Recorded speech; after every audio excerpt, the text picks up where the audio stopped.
jungle. It's definitely one of the very well, I would say, proven history of working with the European countries. And to our esteemed panel. My name is Edgar Arbenian. I represent the Swedish Energy Agency. We are the national authority for energy policy issues in Sweden. I'm happy to be here with you today. It's my first time in Hyderabad, actually, but after having some of your biryani yesterday, I think it's not going to be my last time, so I will be back soon. I'm going to run you through some basic facts about what we do as an agency, as well as what we do in India. Sometimes I get the question from embassy people and whatnot, sorry, excuse my language, what the hell is the Swedish Energy Agency doing in India? So I'm going to tell you a bit more about that.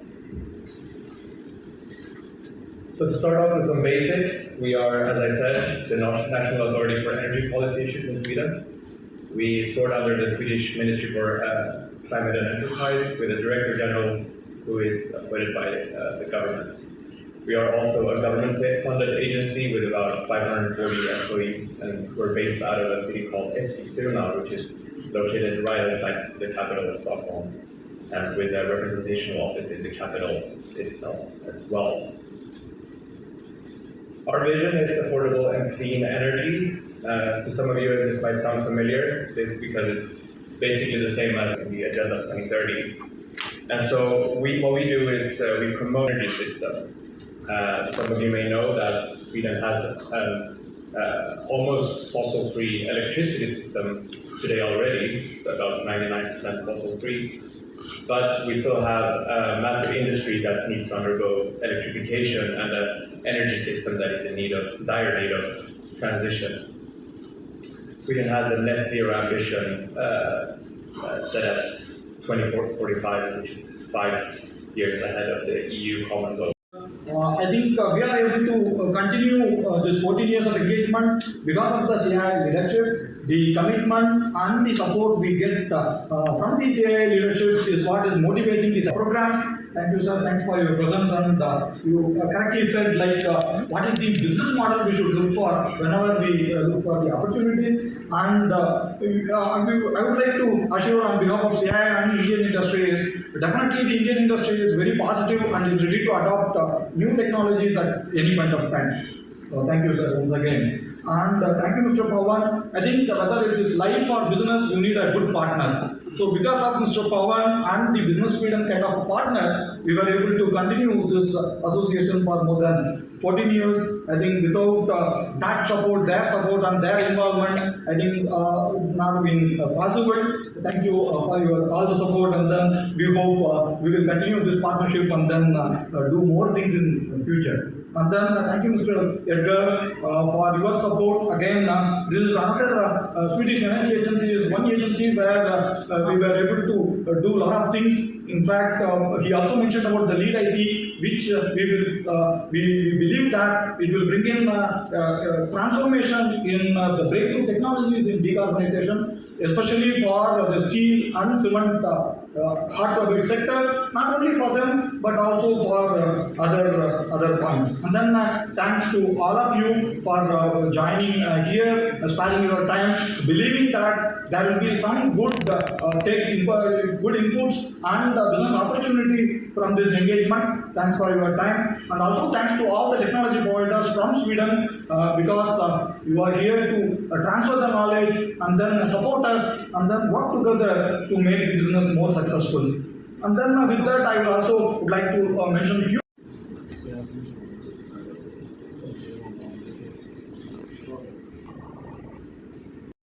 Representing as a vice chairman of the CII Telangana here, very encouraged to see a very good participation in this business summit here, where we expect that some new partnership will get frozen today.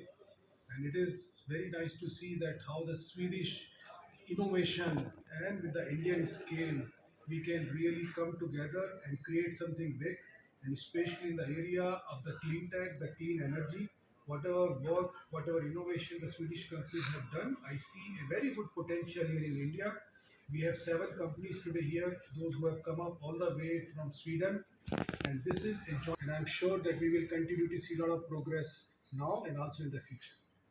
We have been running this program, and there has been so many partnership, new companies from the Sweden, those who have come up here and in the energy space. Sergej Darbinian, I represent the Swedish Energy Agency, which is the national authority for energy policy issues in Sweden. So we are funding this India-Sweden Innovations Accelerator, whereby we're introducing Swedish clean tech SMEs to the Indian market. And we do this in collaboration with the Swedish Trade and Invest Council, Business Sweden, as well as our local partners, Confederation of Indian Industry. As was mentioned, we've been doing this for 14 years, introducing over 80 Swedish companies to the Indian market. And what we see is that India and Sweden are very natural partners in many ways. Sweden is a front runner in innovation and scale up, and India is a very big market with a long history of entrepreneurship and ambitious climate targets as well.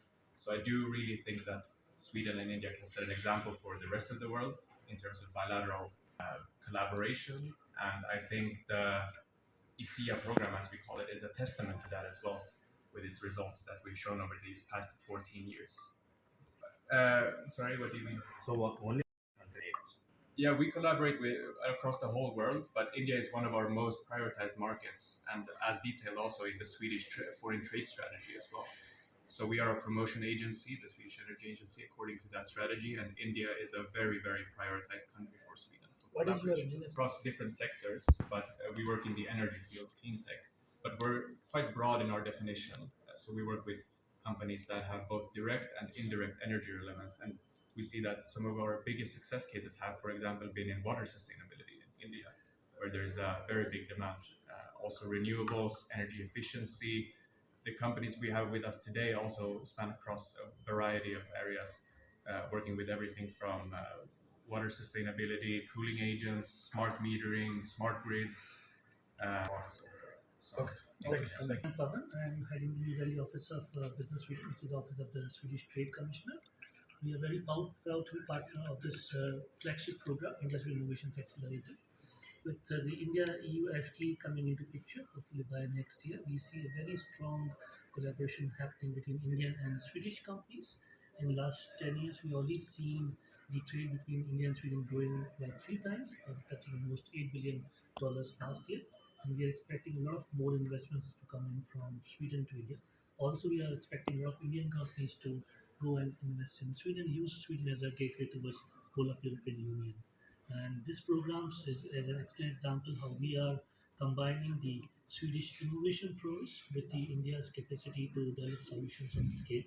And the idea is to, once the solution is established here in India, the differential Middle East where the solution can be implemented and used to improve the local condition. And both countries already announced its commitment to become carbon neutral by 2045, 2070 with the CII Center in this program.